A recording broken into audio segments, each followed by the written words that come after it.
I share with braiders all the time how important it is to build your business on a solid foundation, because if not, it can turn into a slippery slope and fast. What's up, everyone? Welcome back to my channel. If you're new, my name is Neek Lynn, and I teach braiders how to turn their braiding skills into business success. And in today's video, I am going to share with you 10 things that I would do if I had to go back and rebuild my business from scratch. So if you really want to know how to build your business and the right way, make sure you keep watching. So let's get right to it. Number one, know your state's requirements. The first thing that I would do is find out exactly what it takes in order to operate in my state legally. Every state has a different set of requirements, so you may be in a state that doesn't require any type of licensure in order to braid legally. But if you live in a state like mine, I had to have a full cosmetology license and or a natural hair braider's license. So if you really want to start your braiding business off on the right foot, being able to operate legally in your state is going to be the base and bottom line of your business's foundation. Moving right along to number two, I would attend a class. I would start with the proper training, ensuring that I'm improving upon the skill that I want to offer. So if I know that I want to specialize in knotless braids, I would start looking for local classes, and if I couldn't find anything local, then I would resort to online, because nowadays there are so many online classes for the different techniques of braiding. Whether you want to be a stitch braider, whether you want to do knotless braids, it really doesn't matter, because I'm almost positive that there's going to be someone who specializes in that very thing or in that very technique that you want to offer. The best thing about taking classes early is that it allows for you to improve your skill set at a faster pace than if you were just trying to teach yourself. So what that's going to do is then help you when it comes to our next step, which is setting up fair pricing. I would carefully calculate what it's going to actually cost me to run my business, along with the value that's going to be offered to my clients. This is going to help me determine decent pricing for the services that are going to be offered. It's really important to strike a balance between affordability for your client, but also profitability for your business. So really just try to find the sweet spot between not cutting yourself short, but also making sure that you are providing the value to your clients that are going to be reflective of the pricing that you have put in place. Okay, so we cannot talk about pricing without talking about setting clear policies. For anyone that is starting or trying to build their braid business, setting clear policies is going to really set the stage for how your business is going to run. And learning how to create those policies very early on is going to be something that really helps you to determine how your business is going to run. So knowing how to create your cancellation policy, knowing what your rescheduling policy is going to look like, are your clients going to be charged a deposit? These are some of the things that you want to think about when it comes to policy creation. And I cannot fail to mention that setting clear policies truly creates a level of trust and professionalism in your business as well. Moving right along. So now we're going to talk about revamping your Instagram. Now, chances are you already have an Instagram. But if you don't have a business Instagram, this is going to be something that you want to do so that you have something that will attract your future clients, okay? And you want to make sure that when they come to your new Instagram, that they are actually able to see the commitment that you've made to building your braid business. So what I did was, when I was starting out, I made sure that I took down all of my pictures that were not related to my current business endeavor. I didn't want to lose my photos, and I really didn't want to start a new Instagram. So that was the best thing for me, was to just archive everything. And then I began to optimize my Instagram in a way that would allow for people in my area to know that I was kind of like the new braider on the block, and that this is my page. And when you come to my page, you're going to see how serious I am about being a braider. If you haven't seen some of my previous videos, which I'll link the playlist right here, you will know how important it is to build your brand. And this is something that the earlier that you can establish what your brand story is, what your brand personality is, what colors you're gonna use, what fonts you're gonna use. Basically, just knowing how you're gonna set yourself apart from the so many other braiding brands that are out there. This is a really important step to adopt very early on. When building your brand, consider some of these things.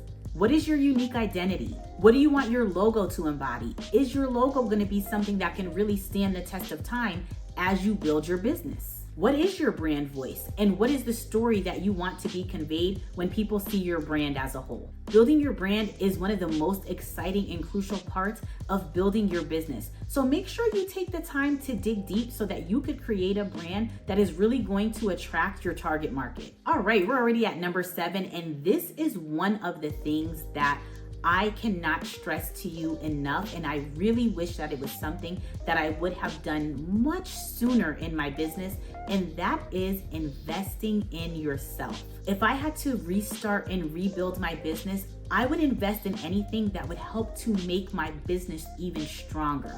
A lot of times as solopreneurs, we're trying to learn everything on our own through these platforms, and that is all wonderful, but there are people out there who are experts in what we are trying to accomplish. If there's an opportunity that you have to invest in yourself, your future business self will thank you for it, because time is everything in our business. In the day and age that we live in now, again, there's just so many people out there who have really become experts in all of the different areas of business. So don't ever be afraid to invest in yourself and get the help that you need early on.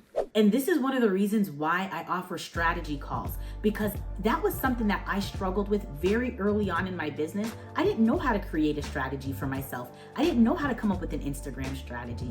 I didn't know if I was optimizing my Acuity page right. I didn't know if I was speaking in the right tone, in the right language to my clients through my booking website. I didn't know these things. So now I offer strategy calls where braiders can work with me one-on-one and be able to really get their page audited. And during these strategy calls with me, braiders and other beauty professionals are able to get that second look at their content.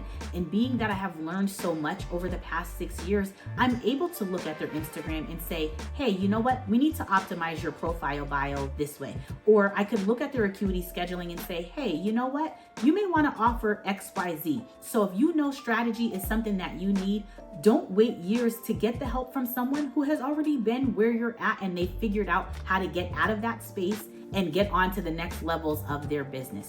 So I'll leave the link to the strategy call down in the description section below.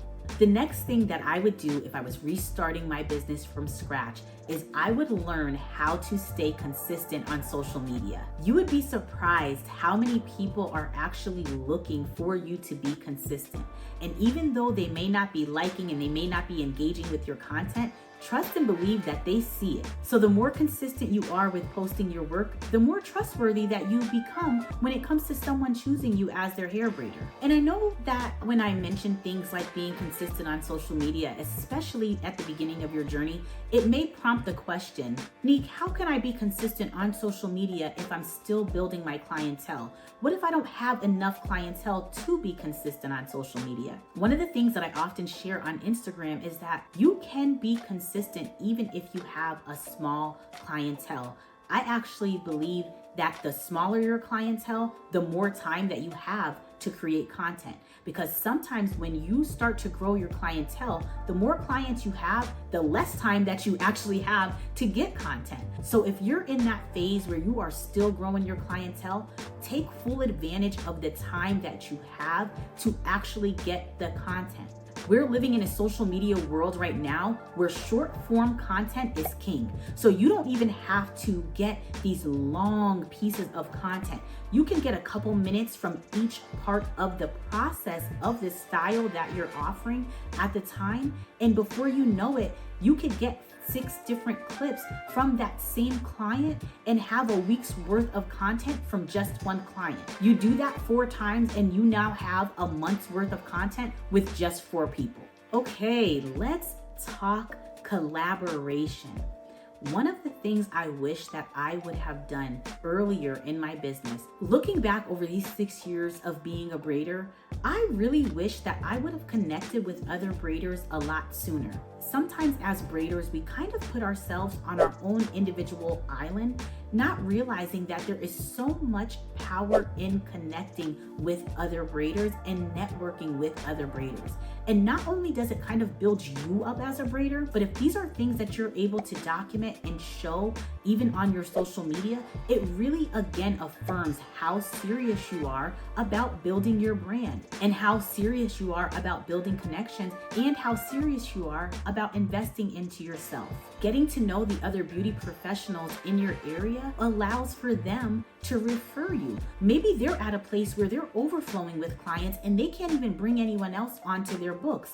But guess what? If you learn how to develop relationships with other people in your niche, and genuinely, not just like building fake relationships just for, self-gain, but if you build these genuine relationships, they will probably refer their overflow to you. So it's just a win-win situation. You get to build a relationship and have someone to connect to on a personal level, but yet you also may incur some business benefits as well. And this one right here, this is game changing, okay? If I had to restart and rebuild my business from scratch, I would put total emphasis on getting client reviews. Think about how you shop. Think about how important reviews are for you when you are getting ready to spend your money or you're getting ready to invest in something. One of the things we look for is reviews. If we go on Amazon and we see 4.5 stars, this is a highly reviewed product, things like that. That is something that really does determine our decision making. Well, guess what? It's the same in our braiding business. So if you learn the art of collecting reviews early, I'm telling you, it is going to make such a difference in your business building process. And this is something you can do even if you don't have a booking website.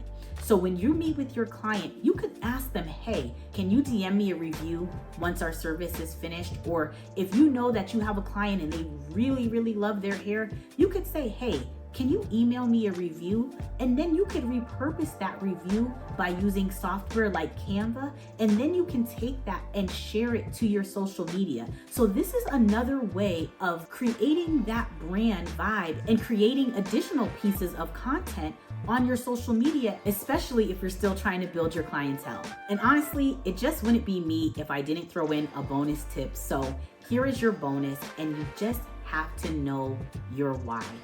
This is again going to build the foundation of your business, because being a business owner, being a hair braider, or being in the beauty profession is a hard journey. If you don't have that thing that makes you push beyond the challenges, it's going to be really hard to grow your business. So knowing your why and establishing that early on is really going to be a guiding light for you in order to really grow, build, and scale your braiding business.